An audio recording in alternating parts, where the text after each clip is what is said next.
Welcome back to Blockspace Live, presented by CleanSpark, y'all. We're coming at y'all live on Friday, 9 a.m. PST, 12 p.m. ET. We've got a packed lineup today for news. The Obamas are producing an FTX series. I just put a little tip into the tip jar for Marty Bent was right about conspiracy theories. And then we've also got a TradFi update that's really three-pronged. We're going to try to condense it into one segment. Nasdaq is cleared for token-based equity listings. We've also got Coinbase rolling out perps for non-US users. And this comes on the heels of Morgan Stanley filing an amendment for their Bitcoin ETF, filing with the SEC. We got a ticker. We know where it's going to be trading. For the last news item today, an update from our friends at CoinDesk on Clarity. And for our interview segments, we've got Aydin Kilic, CEO and president of HIVE, on to talk about their AI expansion. We've got Bitcoin developer Portland Hodl on talking about how you can supercharge your vibe coding with Claude. And we've got the boys from the Bugle. We've got Rod on to talk about Bitcoin Maxi madness. If you're into March Madness, this is going to be for you, except it's not basketball. It's Maximalist. Blockspace goes live Monday, Wednesday, Friday at noon Eastern. We feature quick hits in the latest in Bitcoin mining, Bitcoin tech, AI, and other emerging tech and cultural stories. Make sure to hit subscribe if you're watching on YouTube. Get that bell, get that notification. This is also a podcast. You can find it anywhere podcasts are found: Apple, Spotify, your favorite weird RSS feed. If you like what you hear here, you will love our newsletter. Go to newsletter.blockspacemedia.com. Also, we have a conference, a Bitcoin technical conference on April 16th in New York City at the New York Times Center. Go to opnext.dev, that's opnext.dev, to learn more about that. This show is brought to you by our friends over at CleanSpark. Let's kick it off. We will kick it off with the Hashrate Index update brought to us by our friends Luxor. And actually some good news here, because Hashrate has been coming offline. A few notes on that in a minute, but just a quick snapshot of the Bitcoin mining KPIs. Bitcoin's hovering just around 70,000 right now. It's sold off in what I would say is kind of a macro liquidity crunch or sell-off recently.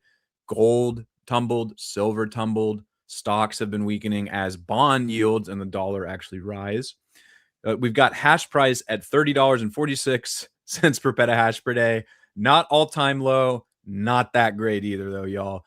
And network hash rate, this is the big thing for today's update, is down to 937, about 938 exahashes a second on the 7-day average. It has lost a big chunk over the last week. I'll get into some commentary on that in a second from the Luxor team, actually. But the other big news from this, we are 99% through the current difficulty epoch. So probably while we record this, potentially even, we will get a difficulty adjustment, but it's going to be upwards or down. It's going to be a downward difficulty adjustment of roughly 7.23%. That is a big move, and it comes after the last difficulty adjustment was just about half a percentage point. Pretty significant moves, though, for hash rate this week. And I just want to zoom in on that before I toss it to you, Charlie, for other thoughts. If you look at the 7-day average on Hashrate Index, we are just absolutely plummeting, man. I mean, we were at about 1,086 exahashes on February 28th, which was the onset of the war in Iran. That might have something to do with it. I'm it seems crazy, but we'll get to that in a second. And now it is down to about 930 exahashes. So over the last 2 weeks or 3 weeks or so, you've had almost 100 exahashes come offline. You've had you've had more than 100 exahashes come offline. And to me, I asked one of the whizzes at Luxor what was going on with this, my boy Dan on the derivatives desk. And I said, are y'all keeping track of this? They keep track of all these things for their derivatives instruments. And I said, what do you think is behind this? He postulated a few things. He said, one, there's obviously still pivots from public miners and big miners to go into AI. So, that makes sense. Some of this hash rate's probably coming offline because of that. He did also throw the possibility of the Iranian war throwing some operations, if not in Iran, then in the Middle East, out of whack. We had a show, I believe almost a year ago at this point, with a Iranian Bitcoin miner. There's actually a decent amount of mining that goes on in Iran. It's not a lot, but that could be one explanation here. I don't want to overstate that, though, because we don't know for sure. But if you're looking at macro events, those are one of the only things that line up. Also, hash price is depressed right now. So, people could just be coming we aren't. Yeah. we're up and away, man. I mean, this. So if you scroll up, Colin, one interesting thing, I don't think we've ever had this on a live stream before. We could see the difficulty adjust mid-stream here. So we only have a few more blocks, and if they come in quickly, we could see it happen within the hour and a half. And I don't know if you said this, it's a negative 7.23 difficulty adjustment. So some relief coming for Bitcoiners, for Bitcoin miners. Also, Bitcoin's prices up a little bit, was 65, went up to 75, back down to 69.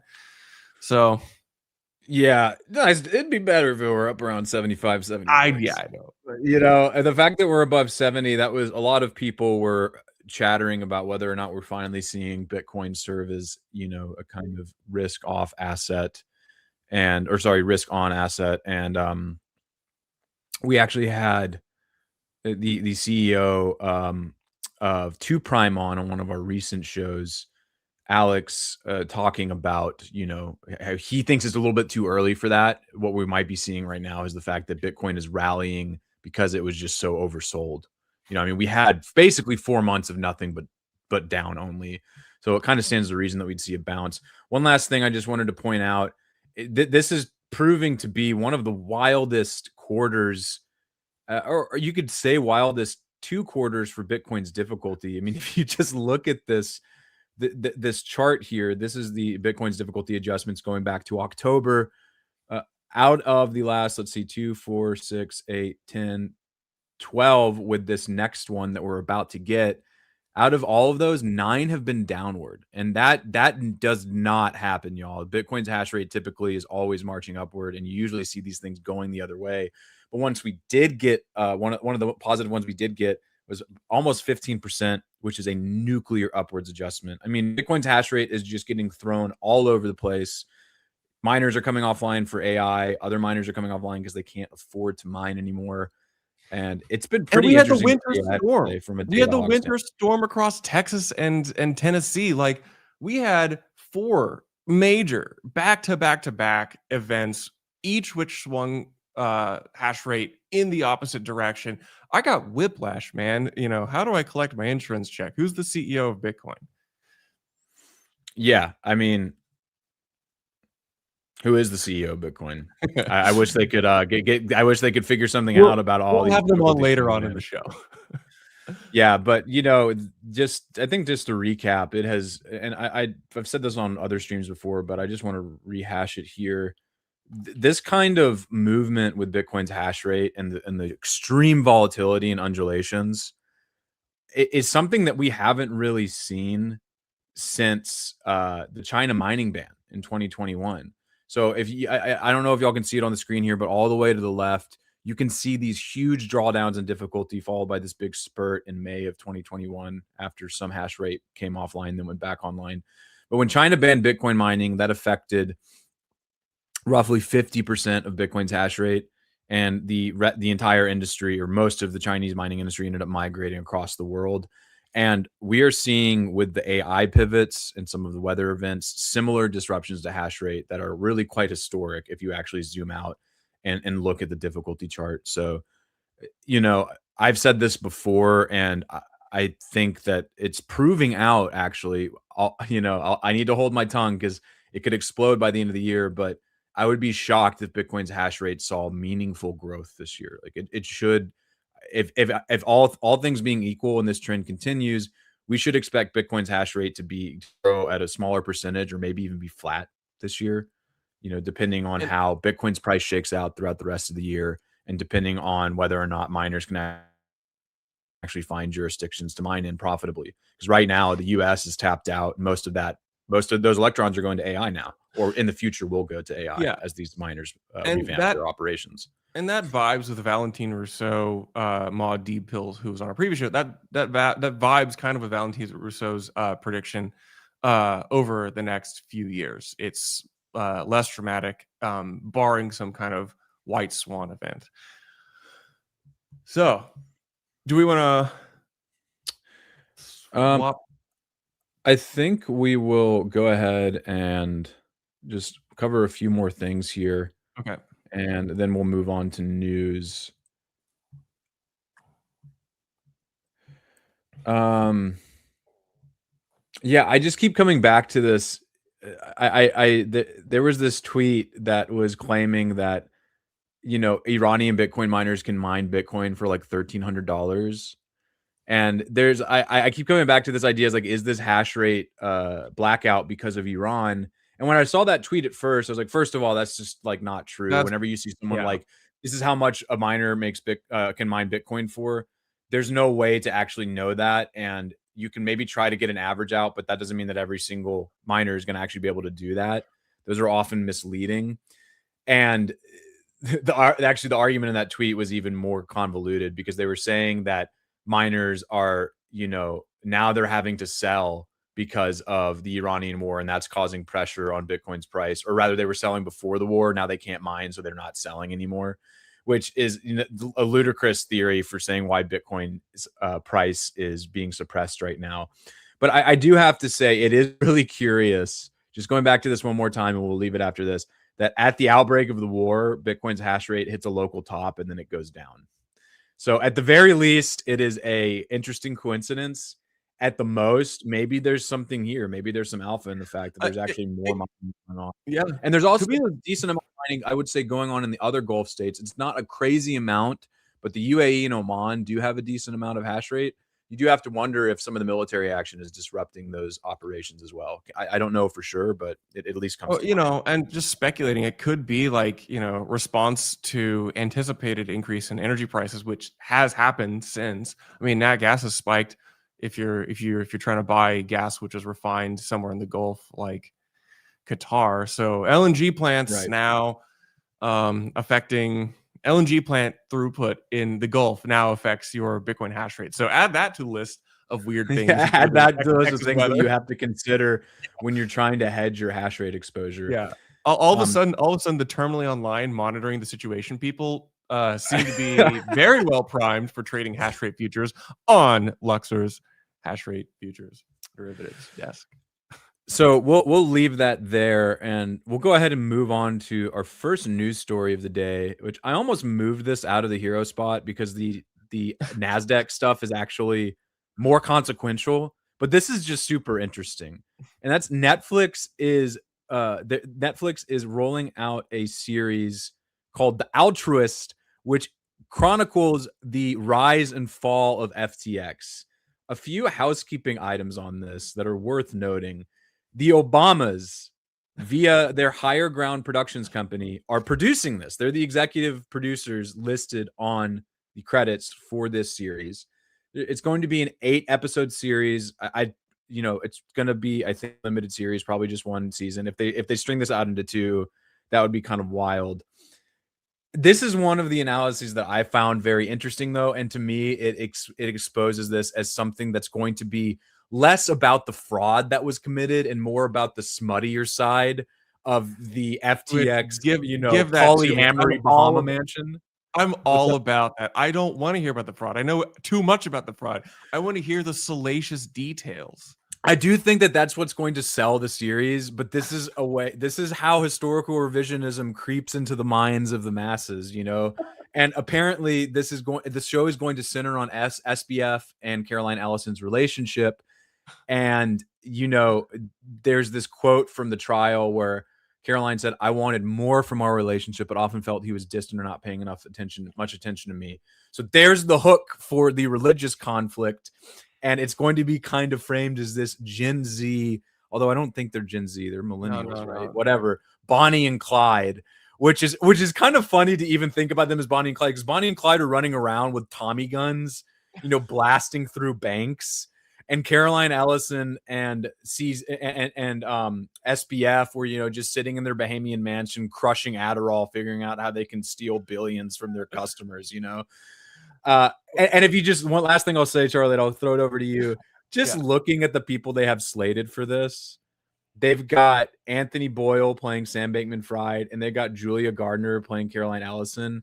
They glowed these people up, man. They absolutely glowed them up. And this is maybe the most detached from reality casting I've seen in anything. And there are a bunch of characters that I think are just going to be stand-ins for multiple different characters that don't technically exist, like this Hannah and Lucy. They also have the psychiatrist or psychologist, psychiatrist Dr. Lerner, who lived in the Bahamian mansion, and I'm pretty sure he was the one who was involved with making sure everyone had Adderall and Vyvanse prescriptions. But look, it's hard to cast Sam and Caroline. I will say Julia Garner's off a heater of past few years with Ozark, and then recently Weapons, which I think got an Oscar. So yeah, we here on this show, we do pay attention to pop culture. I do think Sam's going to be the hardest to nail, because how does Anthony Boyle gain all that weight?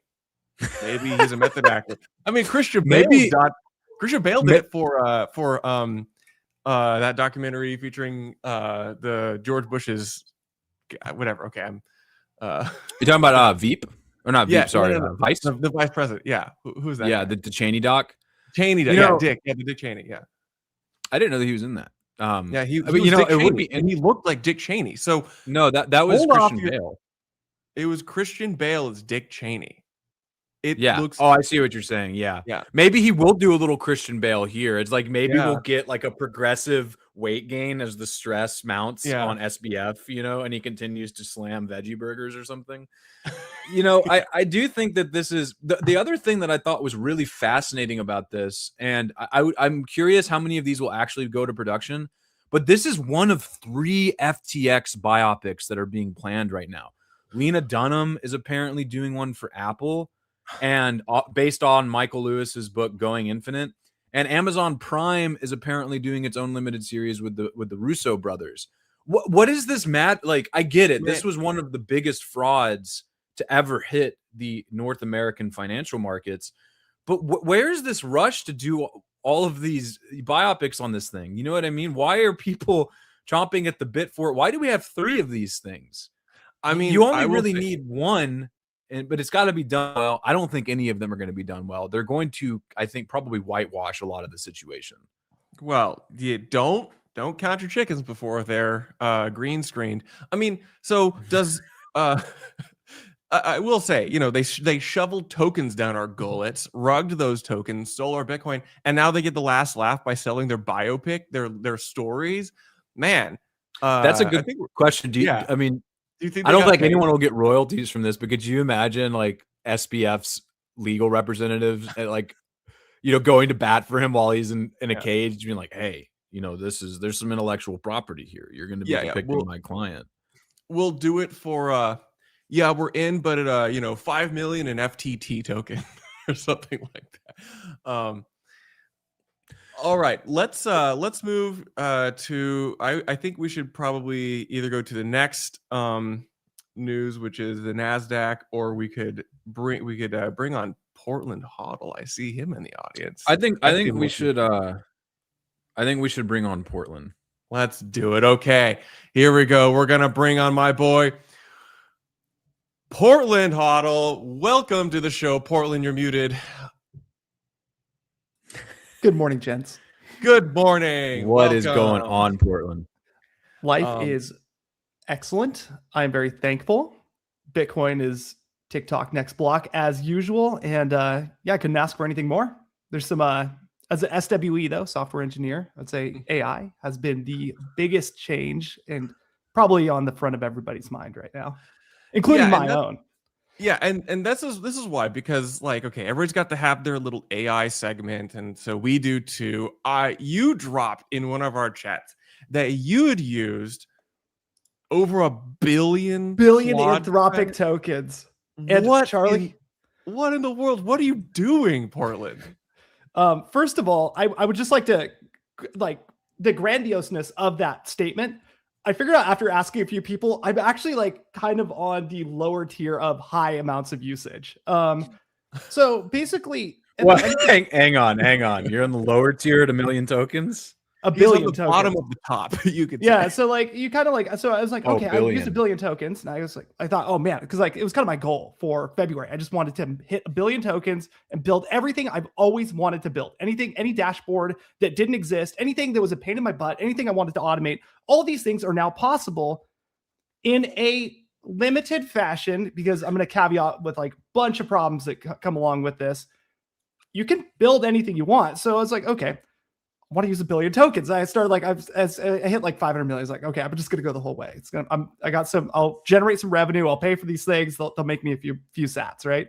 And, yeah, some users, I think the highest I saw was somebody used 1.5 billion, but it's still high, but there are bigger fish out there. But yeah, in general, I've been using like I tried a tool, OpenClaw, and I kind of didn't really build much useful with it. Didn't really enjoy it as a tool. Claude Code combined with Klein and like VS Code, like hands down, like that was just anything I wanted to build. Hey, I got a project outline, a plan. I had all my MD files set up, etc. And yeah, so I've just been other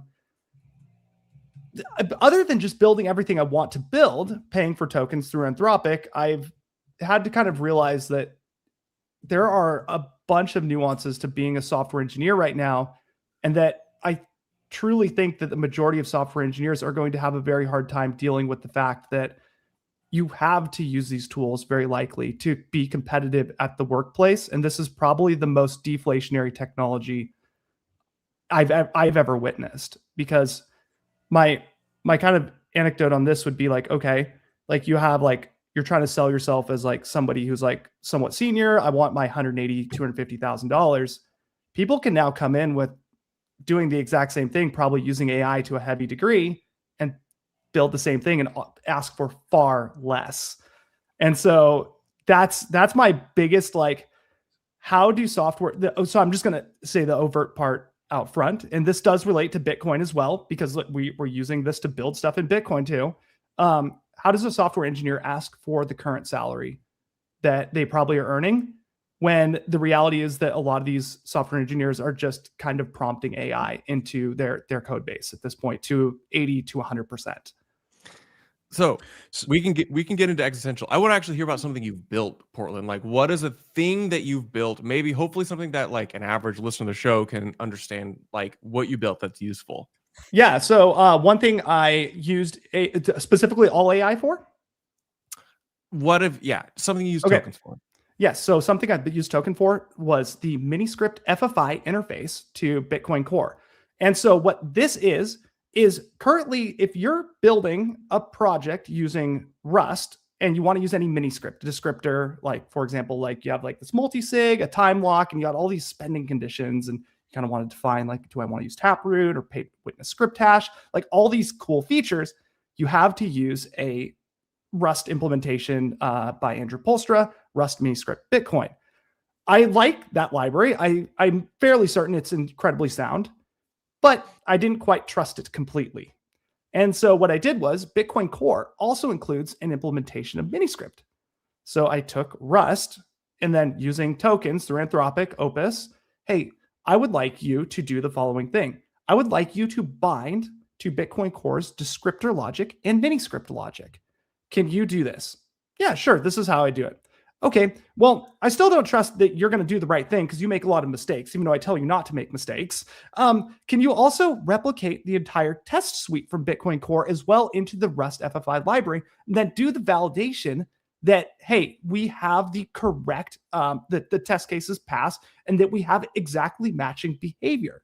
And then so after a little bit of manual review for memory safety at the end, in an evening and plus like $50 in tokens, we have a working FFI library. So you can literally build Bitcoin Core in Rust during the compilation process, connect into it, and you can validate side by side that whatever's executing on your Rust side will also match what's in Bitcoin Core, reducing the chances of errors. Or you could use this to fuzz. For example, hey, I'm just going to send off a bunch of random inputs or maybe targeted inputs, And we're going to see if they always match. Maybe we can find a little divergence somewhere where somebody has not implemented something correctly. So, yeah.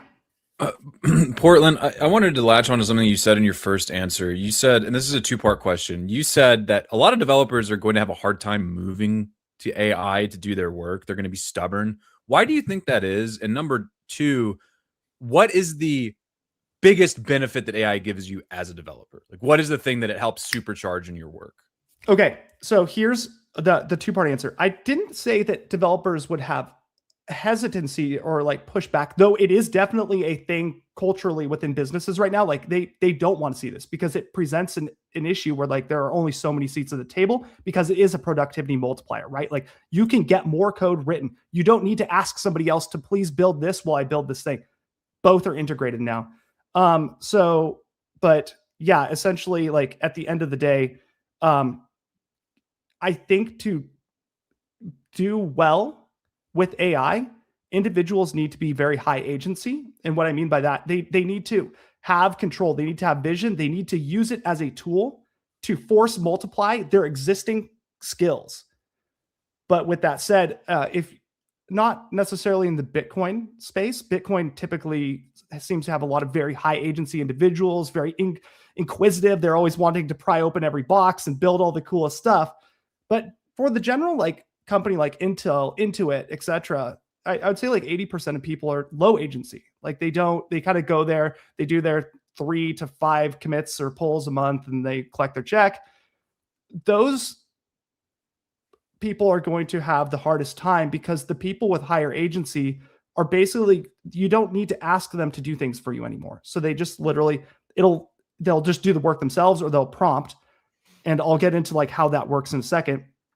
But essentially, they just won't ask for it. And so you'll see very smaller, flatter teams. I think as Jack Dorsey pointed out, like he had a notorious like tweet where he's like, hey, and I think maybe I've heard rumors that he's pulling a couple people back in, but yeah, 40% of the company was wiped out because of specifically the statement, AI tooling is reducing the need for these individuals.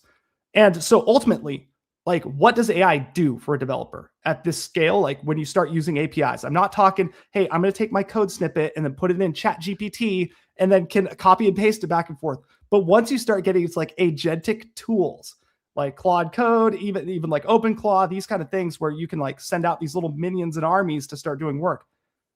You literally just have them do tasks. Everything that you didn't have time to do, you have time. You have the force multiplier, the ability to produce basically unlimited code at this point. Like whatever you dream, you could probably ask it to make. So that's where I'm just like really stoked about it as a developer, because like I feel I'm pretty high agency, and like I have all these things in my backlog of things I want to do. Like for example, the other day, like I was like, I want to test PSBTs on the Jade, like without actually having to bust out my Jade hardware wallet and then like connect it up and like do the QR scanning.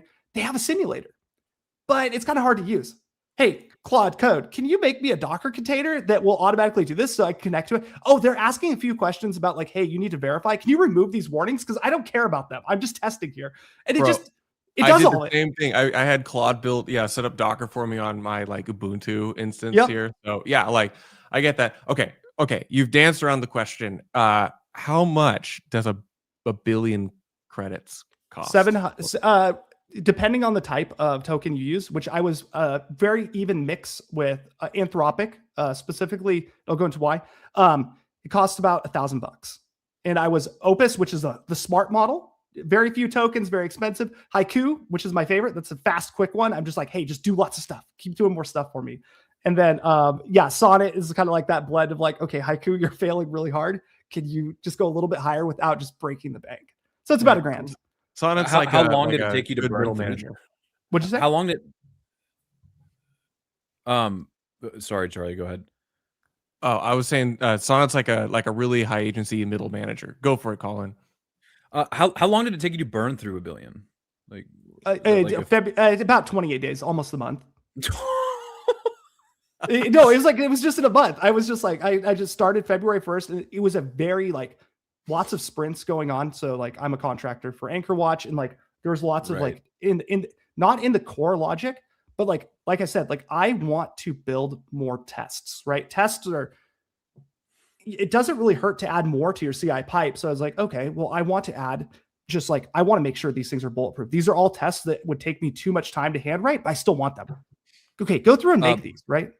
Oh, you go. Portland, last question, maybe a lightning round here. Sure. I've got lightning round questions too. Okay. Yeah. I think it's the last question on the prep sheet. So you want to go ahead and field it, Charlie? Because I think it's like a great question. I'm gonna hit you with a few lightning questions, Portland, and we're gonna dance you off. You can only answer one. You can't qualify this. Okay, here we go.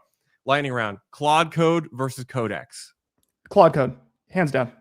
Claude Bot versus Claude SDK. Claude Bot.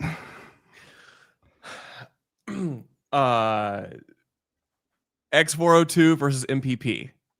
Don't know that. Okay, that's good. Those are the new the payment protocols. Portland, thank you so much for coming on Blockspace Live. You're a rock star. Thank you. Yeah, we'll have you on when you do 1 trillion tokens. That will, unless I'm making a lot of revenue to get more sats, that probably will not happen. The $100,000. That's $1 million bucks. That's more. That's $1 million bucks. Yeah. Yeah. Later. All right. Thanks, Portland. Catch you later. Bye.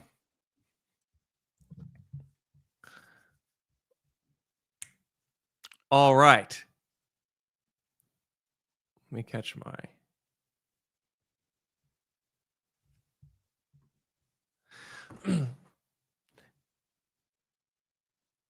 Sorry, I had to catch my screen here.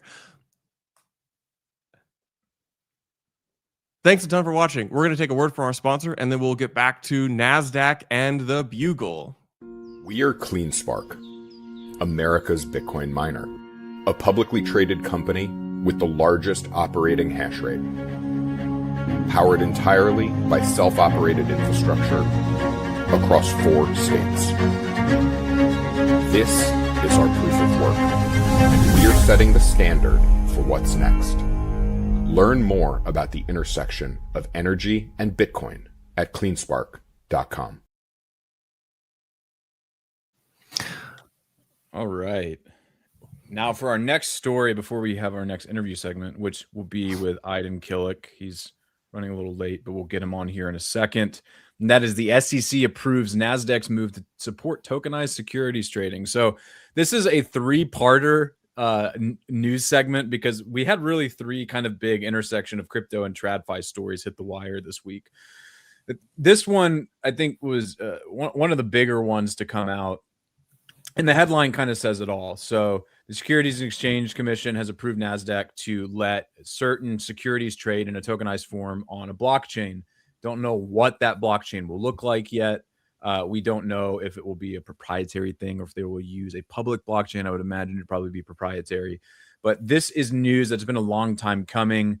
Nasdaq's tokenization plan ties into a pilot run by the depository trust company DTC, which will be handling clearing and settlement for the trades. Nasdaq first filed for this regulatory clarity back in September. So now they've got the green light. And as for the rollout for this, that is the one, I think, kind of murky thing so far. We don't actually have, Nasdaq has not come out and said, like, we're going to go live on this date with this. They have said that the first token settled trades on Nasdaq could potentially take place by the end of the 3rd quarter 2026. That's when DTC is expected to complete the necessary systems updates to participate in this rollout. And Nasdaq's own filing says that basically, probably be available by the end of Q3 2026, subject to regulatory requirements. So we don't really know for sure, but it's looking like it'll come sometime soon within the next few months and almost certainly this year. But this also comes on the same week that Coinbase is rolling out perps for non-US users. So non-US users will be allowed to trade perpetual stock futures to take leverage positions on large cap stocks like Apple, Microsoft, Tesla, as well as ETFs and S&P 500 and Nasdaq indices.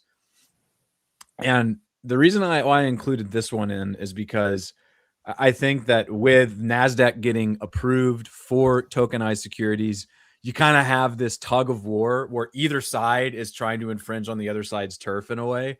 It's like Nasdaq is saying we're going to start trading tokenized stocks, and Coinbase is saying, well, we're going to start doing the same thing, allowing non-US users to trade these futures. And these exchanges have already started rolling out some real world assets, and tokenized real world assets to allow people to trade. Like you can go to Kraken and Coinbase and trade stocks today.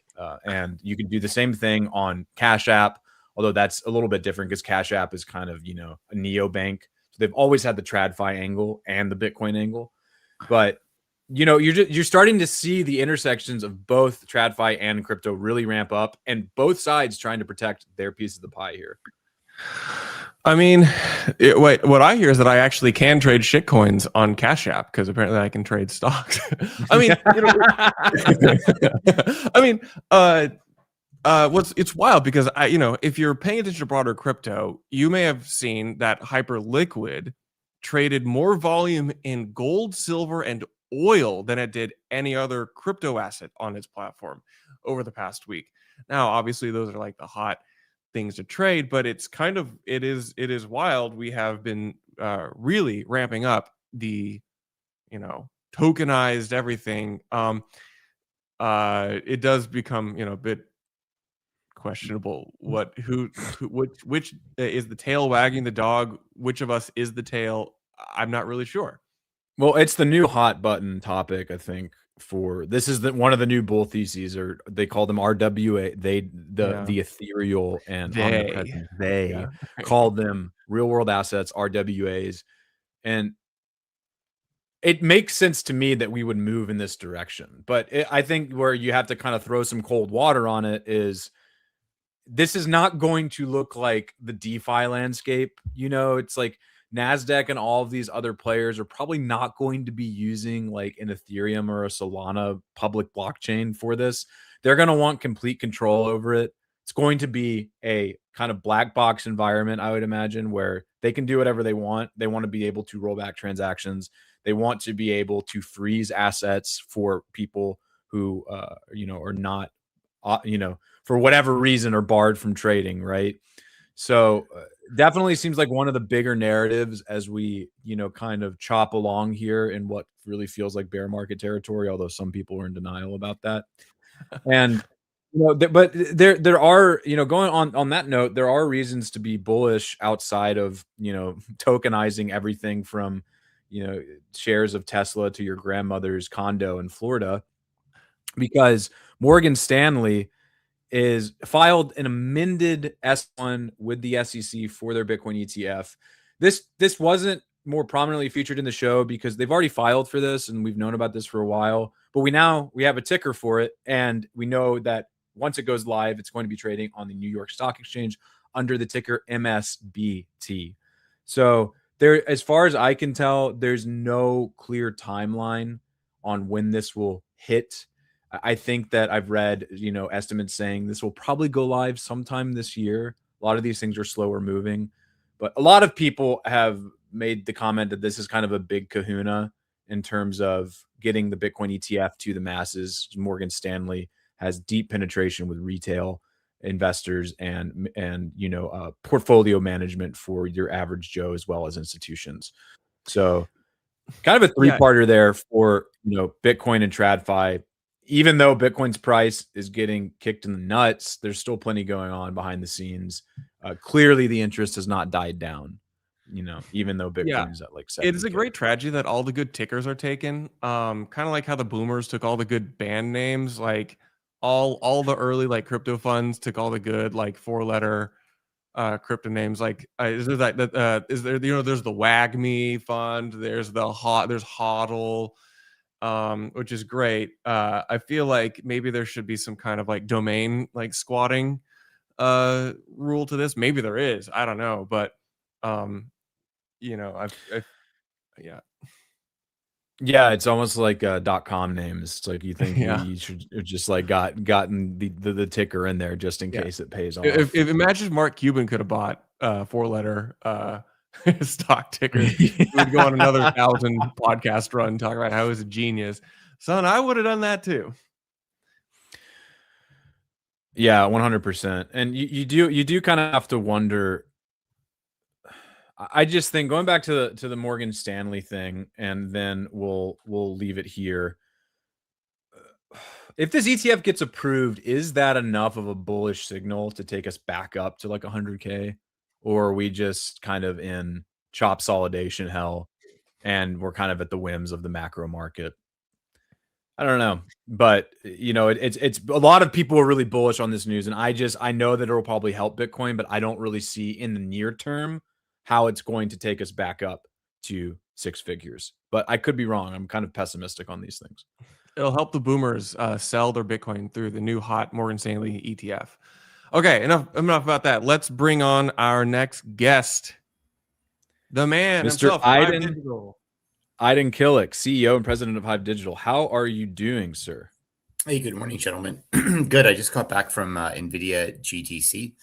It was a remarkable conference, seeing Jensen's keynote, him unveiling the next generation Vera Rubin Ultra. So these are the engines that are going to power the advancement of AI as we know it over the next year. A lot of really cool industrial applications. There's a lot of talk about OpenClaw, which has been this new agentic tool that maybe you guys have heard about. It's sort of the new latest trend that's spreading like a wildfire. And really what's interesting about it is that I was actually talking to an engineer from XAI, a friend of mine, and he's working on building AI applications within X. And they actually have some pretty cool enterprise stuff, by the way. It's worth checking out. There's something called X Search, where you could actually have an agent on X aggregate opinions from thought leaders that you follow. So, for example, if Matt Siegel at Van X, prolific tweeter, or sorry, do you still call it tweet now that it's X, whatever? I do. I do. I can't, old habits, Yeah. And you'll have to beat over my dead body. And so there's a lot of really smart guys like him, and I don't have time to track everybody's tweets all day. And especially like I'm an electrical engineer and now a data center CEO. So my area of expertise is rooted in that realm, but I'm not a hedge fund trader or a macroeconomist. So like, if you want to get expert opinions from people that are tweeting, the agent on X can consolidate on a daily basis and just give you a live feed summarized for you from whoever you want to follow. I thought that was a pretty cool tool. But at any rate, what's interesting is that with OpenClaw, you're basically giving root access to this agent to get into your system, and that to some people, especially if IT, is kind of scary, but most people don't understand. So they're just like, hey, cool, look what it could do, but what cost of privacy. So then the flip side to that is Jensen was really big on promoting NemoClaw, which is the NVIDIA version of it. And so it comes with, ostensibly, it's going to come with some guardrails. And they're selling a box, which is interesting. It's loaded with a GB300 and like a workstation, like a really high-end workstation, but it's $160,000. And it's preloaded with NemoClaw and a GB300 processor. So just really interesting stuff. We go to a lot of conferences. The week before, I was in New York at the Cantor conference. Shout out to Cantor. That was a fantastic event. So yeah, it's been super busy. Put out a couple of press releases this week as well on our advancements on HPC and AI. So yeah, gentlemen, that's what's new with me. It's good to be here. Thank you. Yeah, well, thank you for joining. I'm glad you mentioned those press releases. I'd like to dive into those really quickly and kind of two-parter to this. Can you give us an update on the Manitoba expansion and the Asuncion, Paraguay expansion? Both of these are HPC rollouts. What can you tell us about progress on those sites, and what can you tell us about timeline to energization? Yeah, so the strategy with Bell, which we announced last year as a partnership with them, it's really to have a really quick ramp to market to bring on AI clusters for our GPU cloud. It's as simple as that. Now, Bell, of course, is Canada's largest AI telecom company. So I would say it's quite prestigious that they have selected Buzz and they've partnered with Buzz. And so we go in there with our team and the expertise, and we build these clusters of NVIDIA reference architecture GPUs. And so we announced a $30 million deal recently. So that was a 2-year contract for a cluster of 504 NVIDIA Blackwell B200s. And in the press release that we put out, so those are being rented. And so that's what increased our annual run rate revenue from 20 million ARR to 35, right? So a $30 million contract over 2 years. So 15 million per year.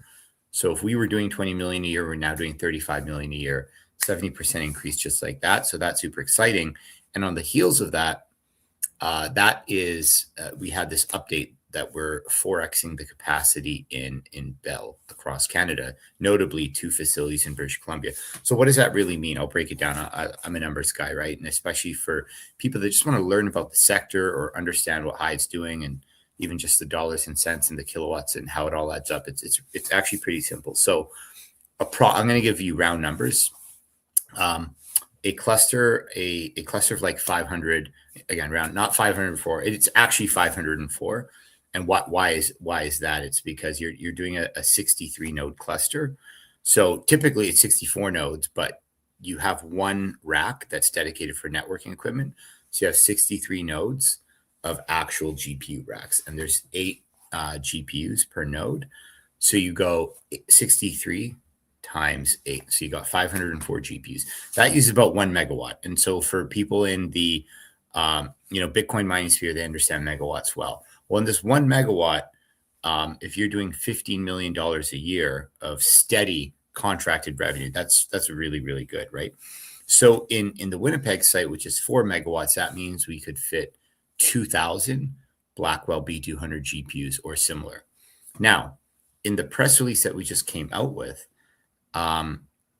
where we're expanding that portfolio of data centers with Bell into British Columbia. I'm based in Vancouver, by the way, and filming from my mom's place just because she had a kidney stone surgery, so just a little post-op care. I was on the road always, this Holy Mary, and so we had a near term 5 megawatts of IT load, and that will with it up expansion to 12.5 megawatts in 2027. Now, it's a slightly different metric when you get into the Grace Blackwell architecture.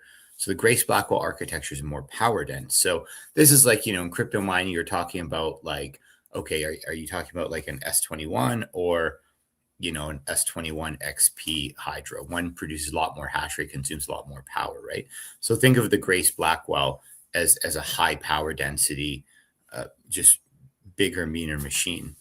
And so the GB, if you had a cluster of say 2,000 GB200s, for example, that would take up 5 megawatts. So the first phase in British Columbia, that 5 megawatts, you could fit like 2,000 GB200s, the Grace Blackwell, not the B200, the GB200. And what does it really add up to when you talk about the economics? Well, that cluster will do like $60 million a year of revenue in that 5 megawatts.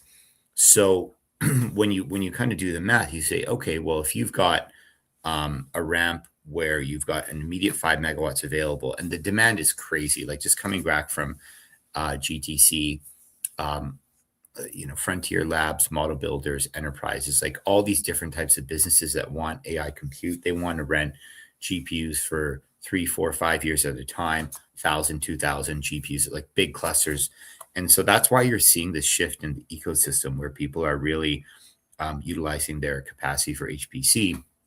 And so that if you kind of read through our press release, you could kind of put it together and you could say, okay, so if you could do 60 million ARR in that first 5 megawatts, ultimately that can expand to 12.5 megawatts. Well, that's like roughly almost $150 million in that 12.5 megawatts if you were to fill it up all with Grace Blackwells, sort of over the course of the next year. And so that kind of, we haven't announced the GPU deals yet for that expansion, but what we're explaining is that now we have the racks ready. Like it's kind of like, again, going back to Bitcoin mining days, you could just have a bunch of S19s on the floor, but they're not hashing, right? You've got to have your rack space ready. So it's akin to back in the day, if a miner said, hey, we've just got 100 megawatts of rack ready capacity, good to go, and now we just got to plug in the machine. So that was kind of the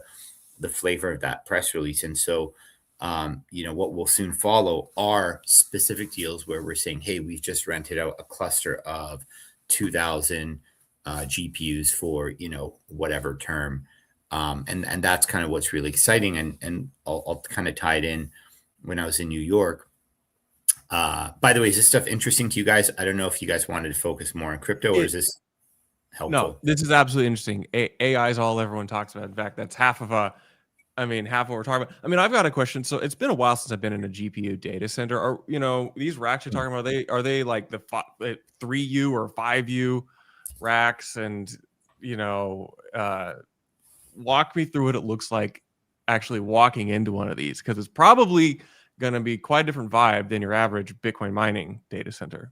Yeah, very different vibe. So what's happened is, this is a big takeaway from the week at GTC, and NVIDIA did a great job of laying this out. You have now the electrical engineering and the mechanical engineering all integrated in one rack ready solution. So what I'm talking about is the power density of these racks is, up to 170 kilowatts per rack for so exactly what you're thinking, like a 3U rack or whatever. So like a singular data center rack, 170 kilowatts for Grace Blackwell 300 at peak load. And to cool this, is now liquid cooled. So what you have is massive power whips. Like they actually had, we posted a little bit on LinkedIn. Check out my LinkedIn and the Hive LinkedIn. Frank was actually filming, and I was sort of pointing out they had a full rack, but everything broken. Like imagine a car engine, but just every component broken down and pasted on a wall. And so, for example, on the electrical side, you had the power shelves. But what was really interesting, and like a conventional data center rack, you have a server, a 2U server, and it's got CPU, memory, networking, and GPUs. And so, okay, that's what you could think of. You got a bunch of these. And then typically, when I gave you that analogy earlier about, okay, if you have a 64 node cluster, one of those nodes is used for networking, you'll have a dedicated rack. So Bluefield, InfiniBand, this is all stuff. So there's two things happening. One is, how do you stitch these GPUs in the cluster together so they function like one seamless brain? Like they're just almost, they're not, because they're in different servers on the rack. So each server has 8 GPUs, and you got different servers per rack, and then you have different racks. So if you have GPUs that are not on the same server, that are connected to the same motherboard, how do you make it look and feel like, from a compute point of view, that those GPUs are on the same motherboard and just instantly talking to each other? And how do you cut out that latency from different servers on the rack and different racks? And that's what InfiniBand comes in. And that was a huge thing that NVIDIA was pushing the last few years. That's industry standard now. So if you're going to be building this stuff, you got to use InfiniBand. And then the other thing is, once you've got this big cluster, how fast can it talk to the outside world? So there's this kind of external networking, the internal networking. But the cooling of this is where all the advancement have been made. So now you have manifolds where you've got all these manifolds that think of like a hydro miner, where you've got, have you guys ever seen an industrial scale hydro mining facility? Right. So it's way quieter than air cooled, except way for quieter. When you go outside for the big cooling towers. Mm-hmm. So there's a whole other component to the mechanical, electrical, plumbing when you look at a hydro cooled. Same thing with these racks. And so you see all of the we'll post photos, and there's actually a cool video that Frank filmed for me, but you'll see the breakdown of, because these GPUs will have servers that are stacked so tightly, and you could see the vertical manifolds that have these nozzles, like quick connect nozzles. And so at each level, there'll be liquid coolant manifolds. So, your liquid coolant can do a heat exchange and remove the heat from the server. But what I'm getting at is a huge amount of now the design of these things, which is integrated into the product offering of NVIDIA, is mechanical engineering. It is liquid cooling.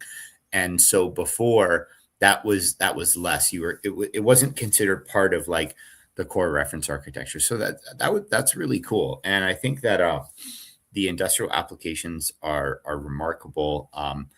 Jensen was really previewing how these like the next generation is called Vera Rubin, how that performs compared to the current Blackwell and the previous Hopper. And so they'll have, for example, it's all about tokens per second. So, in mining, it was terahash. Well, in AI, it's actually teraflops. So the speed of a processor is teraflops per second. The other thing is VRAM, how much virtual memory is on the server. And then the other thing is memory bandwidth. How quickly can that server move data on and off? And there's one key component, or one key metric, I should say, that measures it all, and that's tokens per second. And if you want to get really technical, which Jensen is super technical, it's like that keynote, which is on YouTube, highly recommend you watch it, is really like, there's like a lot of, PhDs and computer science people in that audience, but it felt like a rock concert. Like we're in San Jose Shark Stadium. There's like 25,000 people there. It felt like it was wild, but it's tokens per second per watt, right? Tokens per second per watt, because again, what have we been doing at HIVE for years and years and years and years is the input to our systems have been energy and the output has been compute. So are we mining Ethereum? Are we mining Bitcoin? We started doing this HPC thing like 3 years ago. We had income for HPC as a line item going back 3 years ago. So we very much, I would say better than any one of our peers, understand the difference in quantifying the dollar per kilowatt hour. At the end of the day, that's what you're doing is because you get your power bill in dollar per kilowatt hour, right? So you really need to be able to understand your revenue in dollar per kilowatt hour, and especially if that's variable. The really nice thing now with all these large contracts, sorry, it's a bit stuffed up, is the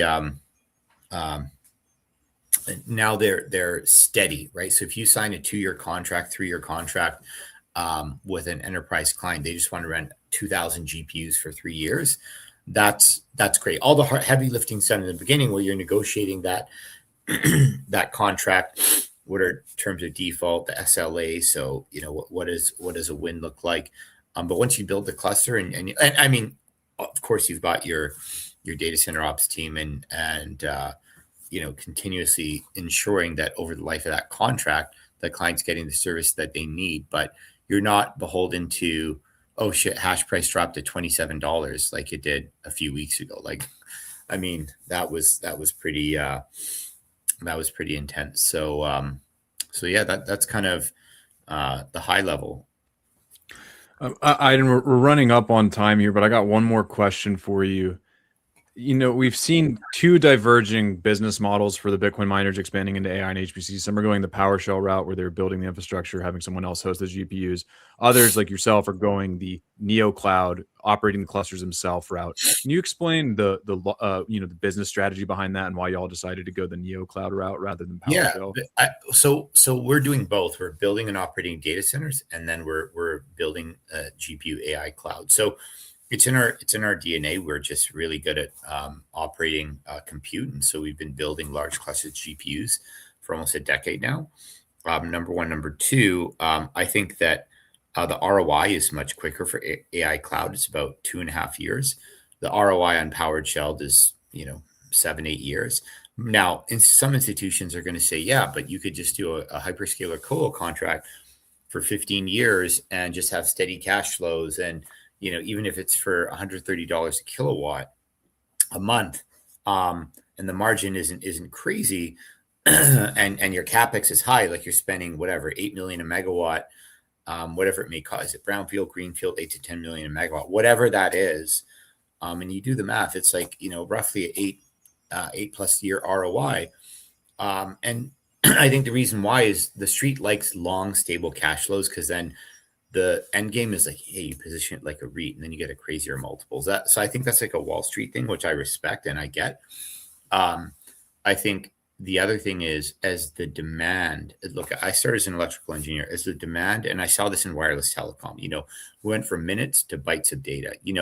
Remember when your cell phone, you guys are probably a bit younger than me, but your cell phone, you used to have phone plans on minutes for voice. Nights Oh and yeah, I weekends, remember baby. for sure. Yeah. Yeah.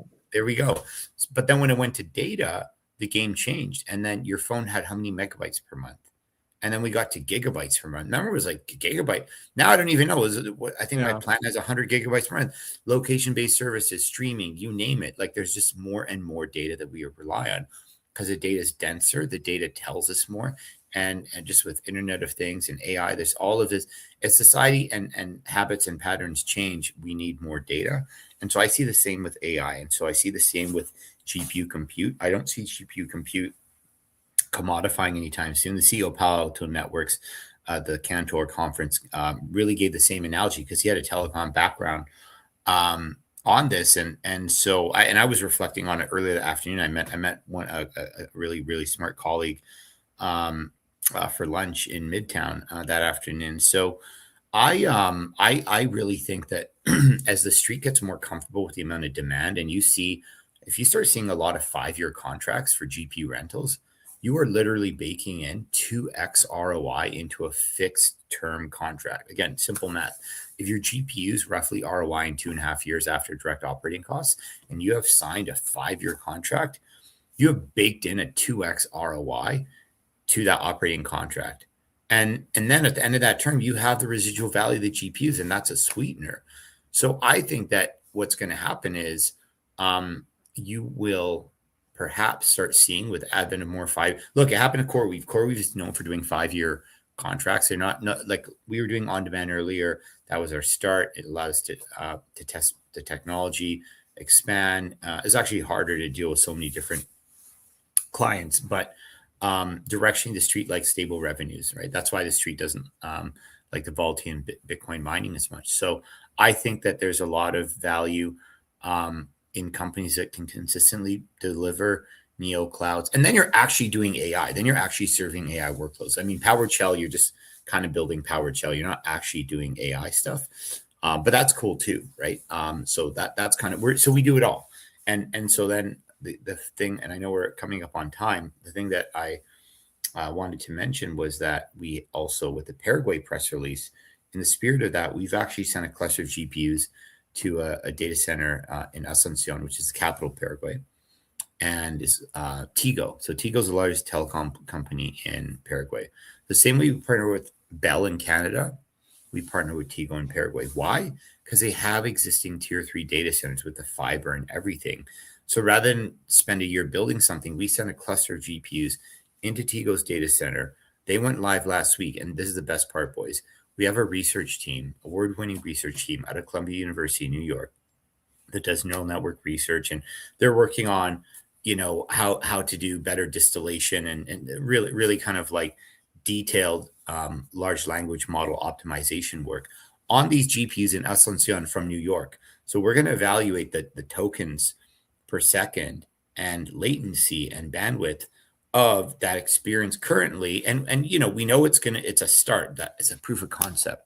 So once we do that, we know what we're going to need to do when in Iguazu, where our 200 megawatt facility is, when we need to go and build our next 100 megawatts. We have a substation on the way being sent to Paraguay and civils being done. That next 100 megawatts, we might just go straight into an AI factory because we'll know exactly what we need to build because we have the proof of concept. And that's what HIVE is doing that nobody else is doing because a lot of people, Paraguay announced a 15-year PPA at 3.5 cent power for AI. Amazing, right? So you're going to get all these guys who are like, oh yeah, we're going to build AI. We're going to get in there and we do all these great things. I was like, but what have you done? We built 300 megawatts in 6 months in Paraguay. We're the largest operator there.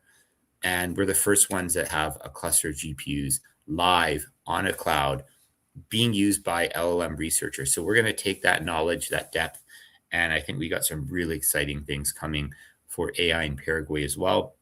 And then, of course, in Canada, we have other sites that we've been land banking. So we're going to come to the market with, again, building a powered shell. That's cool too. We're going to do that. And we will, pardon me, it's my mom's mug, shine bright. We'll absolutely be building a tier 3 that we can co-locate. So it's good to have a diversified income portfolio. You bet, boys. And I might add, if you look at where we're valued at right now, I think that we're a bargain.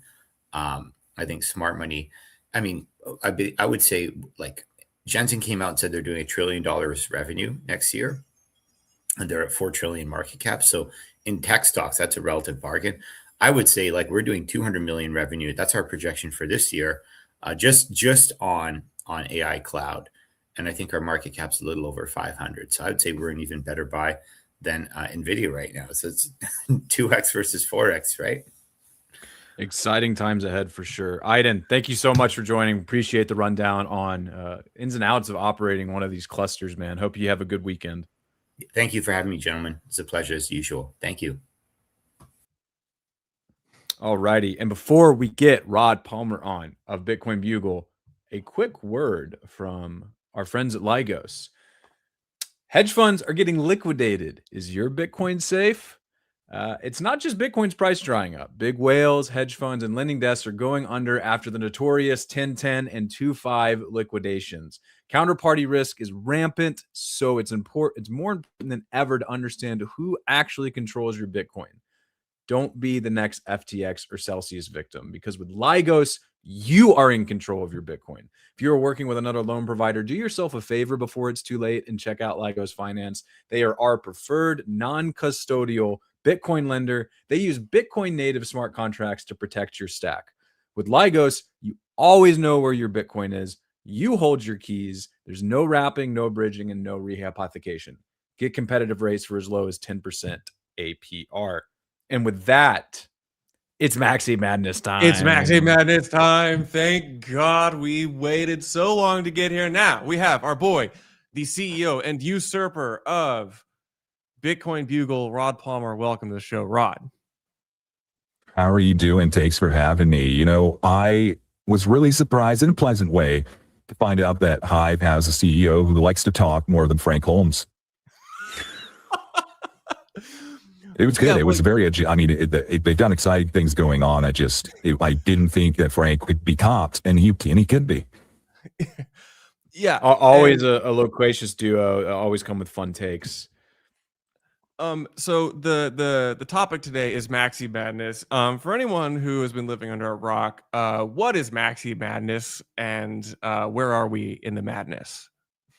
Well, if you turn on a TV in the past 2 days, you know, it's March Madness in the United States. College basketball's huge tournament. Everybody goes dancing, as they say.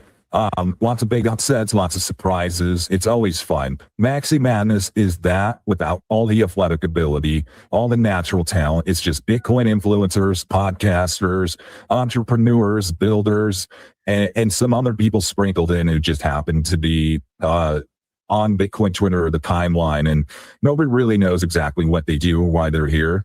But it's madness, and it's a tournament. Except for instead of playing a game to determine the winner, you decide. Anybody can get on there and you can vote. It's just a Twitter poll.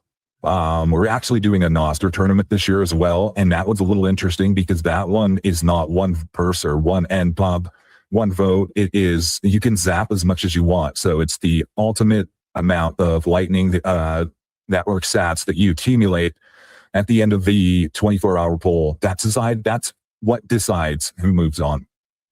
So we have Twitter polls, which is obviously the most immutable way to determine who is the maddest Maxi.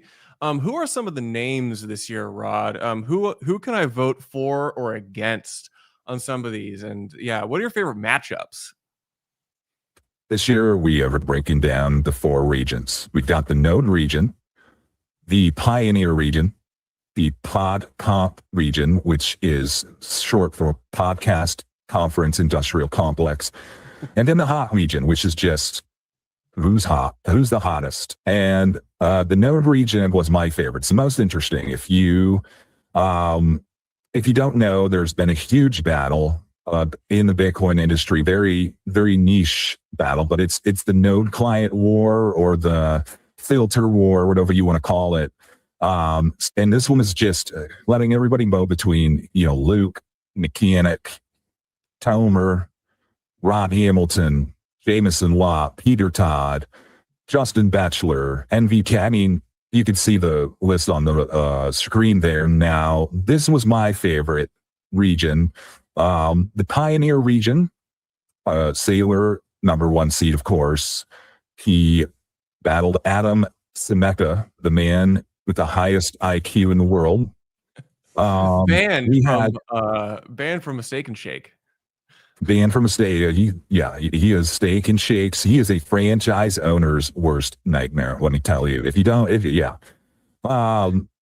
When this is the hot region right here. Oh yeah. So number 1 is Lynn Alden, of course, and she defeated Frank Corva. Love Frank, didn't stand a chance, but that's all right. That's Maxi Madness. It's March Madness too. The biggest surprise in this region, Aaron Redwing from the How Money podcast took down Ross Ulbricht. In fact, at one point yesterday on the timeline, and this became the Zeus Wallet dunk of the day, Aaron just posted a lock him up when she was losing. So the trash talk gets serious. It gets very serious. I wanted to point this one out because there's something broken in the polling here. If you've got Ross Ulbricht losing to Aaron, no shade against Aaron, love Aaron, but where are you getting these votes from, man? Are people buying votes? That's a crazy loss. That is a wild thing for a Maxi Madness. Maxi Madness is a democracy, and in a democracy, votes are for sale. I don't know who's buying votes. I don't know who they're paying. I don't know if it's showing up to the polls, if they're mailing them in, if they're voting twice, if there's any voter ID. I don't know. I just know because I can't see who's voting. I can only it's a private ballot now, or secret ballot. On Nostr, it's a little bit more transparent. So as you can imagine, there's some big upsets there as well, but it's very esoteric participants. So there's some crossover. Jack Dorsey and Odell, of course, are both on both the X and Nostr brackets. But yeah, we're only in round 2. Round 2 just started a few hours ago. It's pure madness. I'd say the biggest, if anybody remembers around this time last year, if you went on Twitter, X, people were freaking out about Teddy Bitcoins. Teddy Bitcoins last year swept the tournament. He took out Adam Batt, Lynn Alden, Yellow, and then he defeated Michael Saylor in the final. And Michael Saylor, Michael Saylor had a lot of votes. I don't know who was voting for him. I don't know, but it was close. Teddy Bitcoins ended up winning. People were worried that was going to happen again this year. We put Teddy in the preliminary round. He against Corey Clipston, and Corey Clipston boat raced him. So if Corey Clipston, maybe his popularity has gone down, trended down in recent years, maybe this will boost it back up, because defeating Teddy Bitcoins is going to be very popular with the Bitcoin plebs, as they call themselves. So Maxi Madness is clearly the ecosystem kingmaker. If you win this, you are the CEO of Bitcoin until next Maxi Madness. I think that's the official rule somewhere. Who do you think is the short list for who could take home the crown at the end of this madness? It is anybody's game still. I think that you'd be crazy to rule out Yellow. Yellow is he won in 2024. He probably would have won last year if it was not for Teddy Bitcoins. So I think he's definitely a favorite. People are talking about somebody named Tim B, who is the podcast host. It's called the Bitcoin Dive War. He came out of nowhere and beat Dennis Porter yesterday. So that one's something to watch. But I think going forward, because anything can happen, we're looking at the prediction markets to kind of try to tell us what the odds are. People have been making prediction markets on this new platform called Predicts. It is just Lightning. You buy yes or no with your Lightning wallet. It's not super liquid, but it is, it's information. It is signal. And we're going to be following the prediction markets to determine who we think is the best bet to win Maxi Madness 2026. Rod, thank you so much for your selfless service. Thank you so much for helping us figure out through markets and madness who the main character is this cycle. Thanks a ton. Maybe we'll have you back on when Maxi Madness concludes. Yes, if you are following Maxi Madness or you want to, just know we're taking a break for the weekend. Let everybody catch up with the action, figure out what's going on. And the Sweet 16 will start at 9 a.m. Eastern Monday morning. All right. Cheers. Thank you so much. Thank you, Rod. Appreciate it, man. All right. We've got one more story and we will get y'all out of here. And it's just a quick update on the Clarity Act that is, as CoinDesk says in their coverage here, inching towards approval in the Senate. So Crypto Clarity Act inches towards Senate hearings as lawmakers weigh legislative trades. So the Clarity Act is part of this push for crypto market structure. It is a complement to the Genius Act. And for those who don't know, there are a few key pillars of it. One of the biggest things it does is it gives the CFTC exclusive jurisdiction over digital commodities, spot markets, while the SEC has jurisdiction over investment contracts. It also will create tailored registration categories for different actors within the space, like exchanges, brokers, custodians, etc. Clear carve-outs for DeFi, for saying when something is clearly decentralized, it will be exempt from the market structure regulations. And the bill also limits the SEC and CFTC's jurisdiction over payment stablecoins. There are a few other things. Those are some of the big ones. But in CoinDesk's coverage, they cover a few kind of key considerations that are either stalling or driving this forward in the Senate. So it's already passed in the House, and right now it's caught up in committees in the Senate. And a few of the things that are reported in this CoinDesk article that I think are of note are the fact that Cynthia Lummis was reported saying earlier, we think we've got it. We are really going to get out of the banking committee in April. And so Cynthia Lummis, one of the chief proponents of crypto on Capitol Hill, thinks that this is pretty close. Now, that being said, it's still got a few hurdles to go through. Officials from Trump's administration are supposed to be involved in the discussions with the Senate Banking Committee.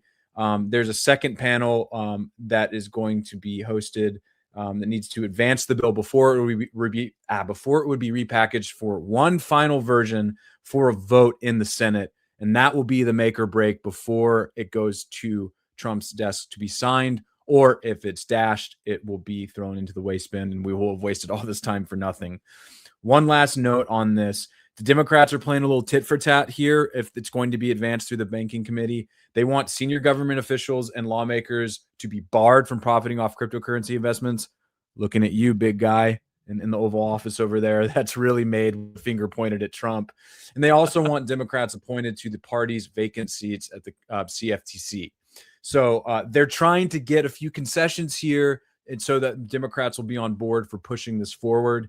And the biggest thing in this article, at least that I thought in terms of the important provisions in this bill, is we might be getting closer to a resolution on the stablecoin yield provision. Now, a big thing that's been hanging up the Clarity Act is that exchanges want their customers to be able to earn yield and interest on their stablecoin deposits. The banks do not want this because this directly interferes with one of their core ways of generating revenue and with attracting customer deposits, to lend out for loans and stuff like that. So banks are saying, no, we give interest on deposits. Sorry, you guys can't do that with stable coins. Exchanges are saying, okay, we really need that. It's looking like that there will be some form of yield offered on the stable coins, but it probably won't look like interest. It will look something more like credit card rewards. According to this article, quote, on the yield issue, Lummis has said that stablecoin rewards programs that steer clear of bank line language on savings and interest may survive the compromise, insisting they're more akin to credit card rewards than interest from bank account deposits. Lummis said Coinbase CEO Brian Armstrong, whose opposition to a previous draft bill helped derail an earlier effort to get to a Senate hearing, has been more flexible in recent talks. So you might not get interest on those stable coins. Maybe you get discounted trading fees. Maybe you get some sort of rewards token from Coinbase. No one knows yet, but looks like they're leaning more towards that reward structure than straight up interest on those deposits. Yeah, this whole time we were building super hard money to disrupt the financial system, but the real wedge issue apparently is interest on your stable coins. So with that, thank you so much for tuning in to Blockspace Live presented by CleanSpark. Shout out to our sponsors. Shout out to our guests. We do this Monday, Wednesday, Friday. If you like this, make sure to listen to the podcast form and check out our newsletter, newsletter.blockspacemedia.com. It's still not too late to book that flight to our conference OpNext, April 16th in New York City, opnext.dev, opnext.dev for tickets and info. Otherwise, I'll see you next week. See you all Monday. Have a good weekend, y'all.